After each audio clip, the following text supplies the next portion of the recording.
Why do you think Baker Mayfield gets as much crap as he gets?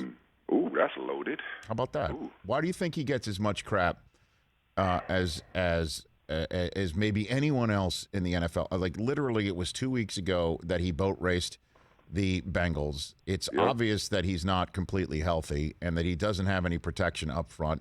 Odell's dad is the one who's Zapruder filming all 22, you know, and Baker gets all the crap and very little of any credit that other quarterbacks might get for their moxie or what have you. Why do you think that is, Michael? I'm more fascinated by the premise and by the by your take on it because it sounds like it's unfair in your mind, and I guess I'm trying to figure out what aspect of the crap is unfair. Okay, the aspect he's inconsistent. He is definitely he is inconsistent. Yep, he definitely is. But he does perform well enough for this team last year, and that the reason why they're 6-5 is not his fault.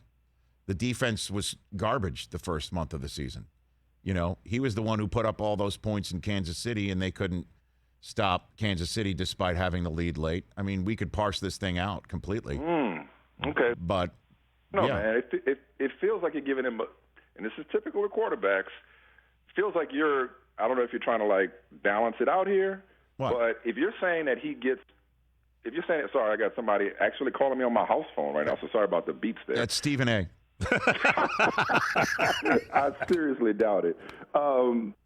If you're saying that somebody gets that he's getting too much blame, I feel like you're giving him too much credit. Like, I think they play around Baker Mayfield more than anything. I think that running game and that defense, when it is playing, is protecting Baker Mayfield. Does he have some ability? Yeah. Does he have flashes? Yeah. But I haven't seen somebody who has been the franchise savior that a number one overall pick. He beat the crap out of the Steelers last year, Michael, in a playoff game. When was the last time the Browns could say something like that? He went ahead in Cincinnati. If you want to be relative to the recent history of Browns quarterbacks, yes, or playoff futility, sure, definitely give him a cookie or a pumpkin pie if you prefer. But the Steelers at that point were like completely falling apart, and Ben Roethlisberger had one of the sloppiest, most prolific stat lines in NFL history. You know what I mean? The Steelers threw that game away early. But, yeah, sure, he gets credit for that. I'm not saying he's not a above-average starting quarterback or the potential to be that. Right. But I don't think that I'm going back to the premise, which I'm rejecting. I don't think the criticism that he's gotten has been unfair. Have there been some circumstances around him that have made his life more difficult? Sure. But therein lies the difference between great quarterbacks and okay quarterbacks, as you know, is the ones that, for the most part, can overcome some of those issues, whereas Baker strikes me as a guy that needs everything to be perfect around him. They booed him at home, Michael. They booed him in his home stadium. You know, coming again, just because they struggled to beat the Detroit Lions at home, you know, without a considerable amount of their pieces. That's what I'm saying, is that I don't know another quarterback that does that for a 6-5 team coming off of a playoff season in which also, you know, he's come up with some big wins. That's what I'm saying. Who else is getting? Do you think he deserves a little bit of a break, a little bit of benefit of the doubt? Well, I mean, I guess so. Yeah, that's what I'm saying. That's what I've been saying all year long. And you're saying, as many commercials as Baker Mayfield is in, I've always just struggled to buy him. But maybe there's another level for him to go to. I think he's okay. And maybe the problem is that he's okay, and that where you're number one overall pick, okay, and in every commercial and you've got all of this different hype and hoopla around you, maybe the expectation, unfairly so, is that he's supposed to be more than what he is. He has been beat up. He is a tough kid. He's playing through it.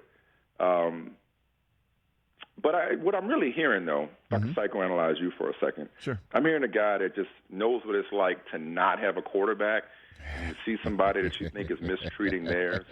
Yes, especially since, hey, man, here's my point, is like, you know, ride the horse that you're with when the horse that you're with has the ability to win a playoff game for you. Because you might, you know, regret having to go back into the draft to find your guy and then that guy gets hurt, and then you As trade. the eagle flies with the dove. Then you trade actual draft capital for somebody who would never start for anybody else in the NFL, barring a huge car wreck.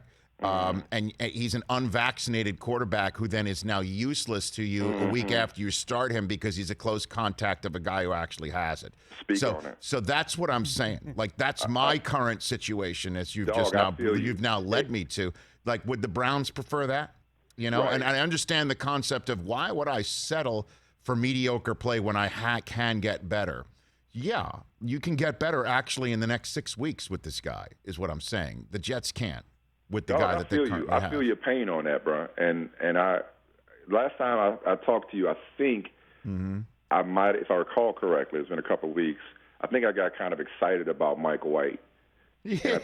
And I was telling you, like, yo, man, this is a first world problem. This ain't a problem. Like, y'all actually might have they have two quarterbacks. And the Jets started. Yeah, Michael, the Jets started building him a statue outside of MetLife, but it looks like the Venus de Milo now. They can't complete it with arms and a head. They just stopped. It's over. Mike White's statue is just like half a body. That's basically what it is out there. And that's that's my point. That's my point. Do you want to go back there? And I understand that might be a false choice for some, but that's the reality once you do go down that road of what the plan B is and why you're booing the guy when you have no idea what he's actually going through to get out there. That's all I'm saying. And I feel That's like very considerate of you. I got nothing personal against Baker. I hope he works out. Cleveland deserves it. But I do. What I love most about that take is, you got to appreciate what you have. Yes. The other half doesn't even have mediocrity. That is also a sign of our times too, Michael. You know, like live in the moment, carpe diem, appreciate what you have while you have it. I feel like I've pissed you off with choices of asking you questions during this conversation. No. No, Rich. Okay. No, never. It just was just. I'm sorry. It's my baggage. No, it's not your baggage. It's me. It's me. It's not you. It was only just that one. It was only just that one. I didn't know I was triggering. I really had no idea. Why would you? I don't know. And it's my job. Yes. It's my job, if I get punched in the face, to accept it and move on and not run around like a madman. Michael Smith, everybody. Well yes. done, Michael. He did not leave the conversation in a timely fashion, right? He just dropped it. He went out the tunnel and he tried to circle back. That's exactly what just happened. Hey, you watched all the way to the end. Thanks for that. Watch more right here.